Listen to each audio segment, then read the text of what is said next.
L'homme est un être qui a peur du changement, qui a peur de perdre ce qu'il possède. Cette peur est tellement instinctive qu'elle devient presque maladive. Elle vient du plus profond de ses instincts.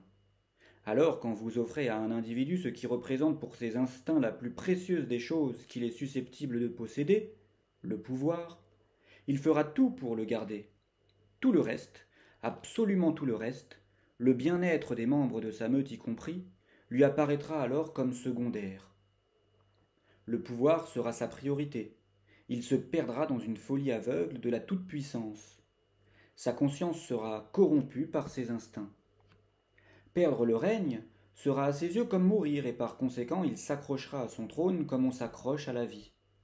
Et oui, lecteur, Homo sapiens n'est qu'un grand singe, et lui offrir le pouvoir dans une société où les individus sont si nombreux qu'ils ne se connaissent pas les uns les autres et où chacun ne connaît le chef commun que de nom ou par image interposée, est une chose dangereuse, très dangereuse.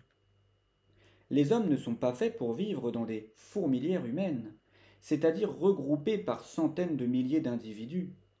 En tout cas, certainement pas tant que l'homme ne se connaîtra pas lui-même, tant qu'il n'aura pas fait connaissance avec ses instincts et ses programmations génétiques. Bref, certainement pas tant qu'il ne vivra pas avec un moi pensant développé. Une fourmilière est une gigantesque famille. La reine a produit tous les membres de la fourmilière. Mais dans le cas d'une fourmilière humaine, c'est-à-dire d'une ville remplie de personnes anonymes et ne faisant pas partie de la même famille, le chef, qui ne partage ni gène ni foyer avec ceux qui l'ont élu, sera toujours en premier lieu préoccupé par les intérêts et le bien-être de ses propres gènes, c'est-à-dire par son propre bien-être et celui de sa progéniture. Une fois parvenu au trône, il sera corruptible. S'il peut tirer des bénéfices pour lui et sa progéniture, même si cela va à l'encontre des membres de sa géante meute anonyme, il le fera. Il sera en conflit d'intérêts entre ce que lui demande sa conscience, le bien pour tous, et ses programmations génétiques qui le poussent à survivre et à protéger sa progéniture.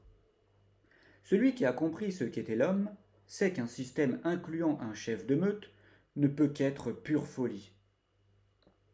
Si nous sommes des machines à survie pour les gènes, il apparaît évident qu'un système dans lequel un chef de meute légifère pour les autres mènera à une cité où l'injustice triomphera. Un tel système est bon pour les simples machines à survie, et non pour les machines à survie capables de méditer sur elles-mêmes et comprendre qui elles sont.